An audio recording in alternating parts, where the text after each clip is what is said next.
नमस्कार दोस्तों, मैं कुमार एक बार फिर से आप सभी का स्वागत करता हूँ अपने चैनल इंग्लिश सीखो में। चलिए आज सीखते हैं कुछ नए सेंटेंसेस और वीडियो के एंड में एक यूनिक वर्ड।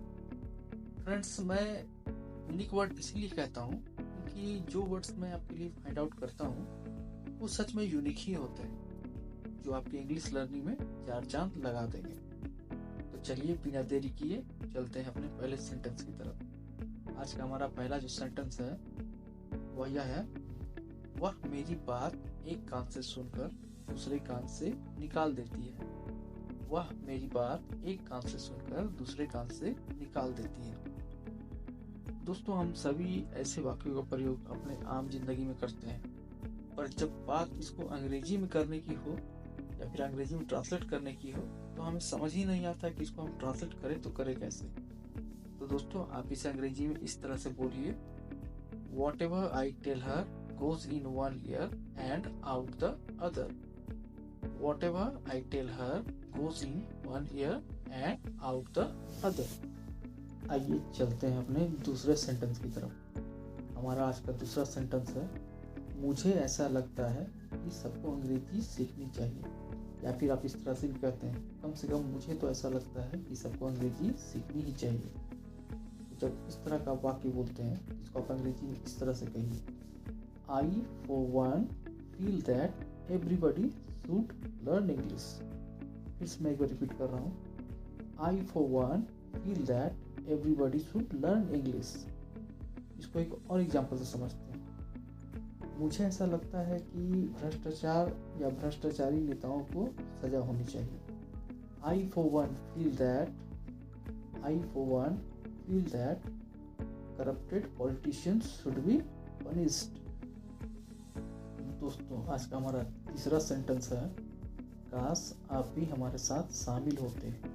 काश आप भी हमारे साथ शामिल होते। दोस्तों, हम कई तरह के सिचुएशन में इस तरह का सेंटेंस यूज करते हैं, काश आप भी हमारे साथ चलते या आप भी हमारे साथ होते। तो इस तरह का सेंटेंस जब बनाते हैं दोस्तों, यहाँ पे आप बताना चाह रहे हैं कि काश आप हमारे साथ शामिल होते। इसको आप अंग्रेजी में इस तरह से कहिए, I wish you would also be joining us। I wish you would also be joining us। काश आप भी हमारे साथ शामिल होते। चलिए दोस्तों, चलते हैं अपने चौथे सेंटेंस की तरफ। हमारा आज का चौथा सेंटेंस है, बताया तो था पर आपको ही याद नहीं रहता। कई बार दोस्तों हम सभी के साथ इस तरह की सिचुएशन आती है जिसमें आपके फ्रेंड्स हो या रिलेटिव हो, इस तरह का सवाल आपसे किया जाता है कि आपने इस बारे में मुझे बताया क्यों नहीं, आपने बताया नहीं, या इस बारे में मुझे बताया नहीं। तो उस समय आप यह कहते हैं कि मैंने तो बताया था, आपको याद नहीं रहता। जब बात यह आप काफ़ी श्योर होकर कहते हैं कि मैंने तो बताया था पर आपको ही याद नहीं रहता, यहाँ पे इसको अंग्रेजी में इस तरह से कहते हैं, I did tell you but you don't remember. यहाँ आई डिड टेल यू कहने का मतलब ये है दोस्तों कि इस बात पर आप काफ़ी जोर देकर कह रहे हैं कि आपने बताया ही था, पर जिनको बताया था उन्हें ही याद नहीं है। इसीलिए आप यहाँ पे डिड टेल यू कर रहे हैं, I did tell you but you don't remember. बताया तो था पर आपको ही याद नहीं रहता। हमारा आज का पांचवा सेंटेंस है, हम अचानक से शिमला चले गए, या फिर हम अचानक से शिमला के लिए रवाना हो गए। जब इस तरह का बात करते हैं दोस्तों कि अचानक से कोई काम आपने किया, कि आपका प्लान नहीं था, अचानक से सडन कोई प्लान बना और आप घूमने चले गए, तो इस तरह का सेंटेंस को आप इस तरह से बोलेंगे, we went to Shimla on a whim। We went to Shimla on a whim। हम अचानक से शिमला चले गए, यानी कोई प्लान नहीं था बट अचानक से प्लान हुआ और हम अचानक से शिमला घूमने के लिए निकल पड़े। तो इस तरह का सेंटेंस आप इस तरह से बोलिए, we went to Shimla on a whim। हमारा आज का छठा सेंटेंस है दोस्तों, बच्चे सुबह से खेल रहे होते अगर मैं इन्हें नहीं डांटता। बच्चे सुबह से खेल रहे होते अगर मैं इन्हें नहीं डांटता। दोस्तों, इस तरह का सेंटेंस आप जब भी बनाएं तो वुड हैव बीन से बनेगा। तो इसको आप इस तरह से अंग्रेजी में कहिएगा, kids would have been playing since morning if I hadn't scolded them. मैं फिर से एक बार इसको रिपीट कर रहा हूँ सेंटेंस को ताकि आपको समझ में आए। Kids would have been playing since morning बच्चे सुबह से खेल रहे होते अगर if I hadn't scolded them, अगर मैं उन्हें नहीं डांटता। इसका एक और एग्जाम्पल समझते हैं दोस्तों। तो यह बच्चे हल्ला कर रहे होते या शोर मचा रहे होते अगर मैं इन्हें नहीं डांटता। Kids would have been making noise, kids would have been making noise if I hadn't scolded them. बच्चे शोर मचा रहे होते अगर मैं उन्हें नहीं डांटता। If I hadn't scolded them.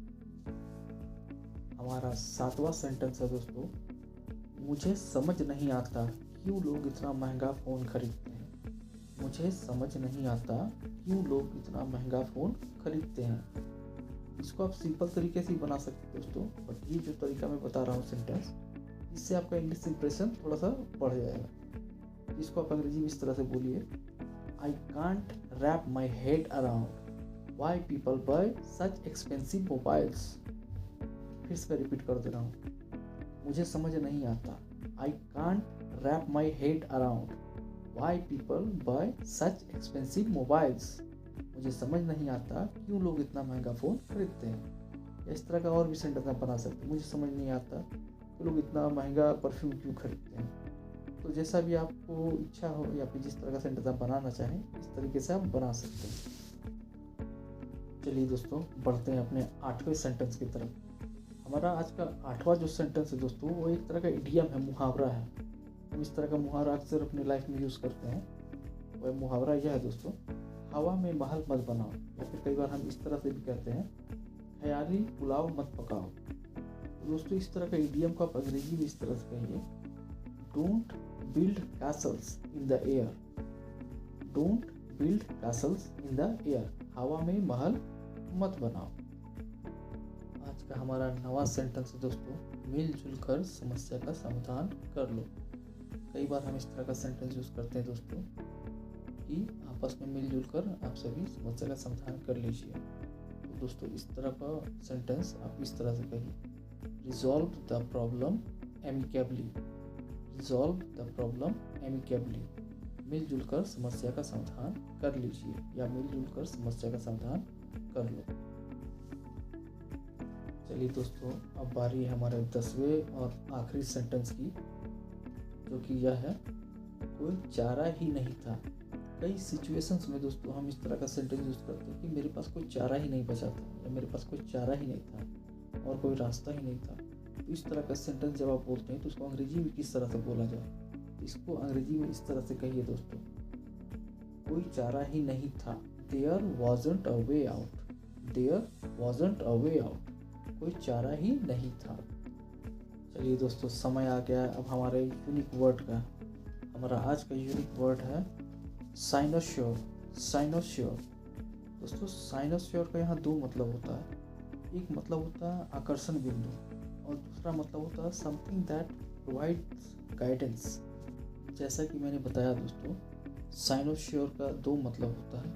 पहला मतलब होता है आकर्षण बिंदु, something that strongly attracts attention and admiration.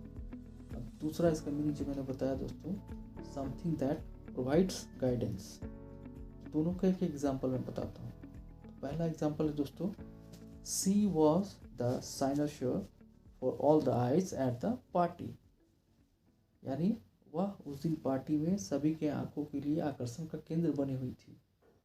और दूसरा एग्जाम्पल है दोस्तों, पोलारिस और north star is a cynosure for the mariners, यानी ध्रुव तारा या उत्तरी तारा जो भी कह लीजिए, मरीनर्स यानी नाविकों के लिए एक साइनोश्योर है, यानी जो उसको गाइडेंस प्रदान करता है। आशा करता हूँ दोस्तों ये आपको समझ में आया होगा। दोस्तों मुझे पूरा यकीन है कि आप सभी को मेरी वीडियोस पसंद आ रही होंगी। अगर आपको मेरी वीडियोस पसंद आ रही हैं तो प्लीज़ वीडियोस को लाइक ज़रूर कीजिएगा, ज़्यादा से ज़्यादा लोगों को शेयर कर दीजिएगा और हाँ, चैनल को ज़रूर सब्सक्राइब कर लीजिएगा। तब तक के लिए दोस्तों अलविदा, मिलते हैं नेक्स्ट वीडियो में। जय हिंद, जय भारत।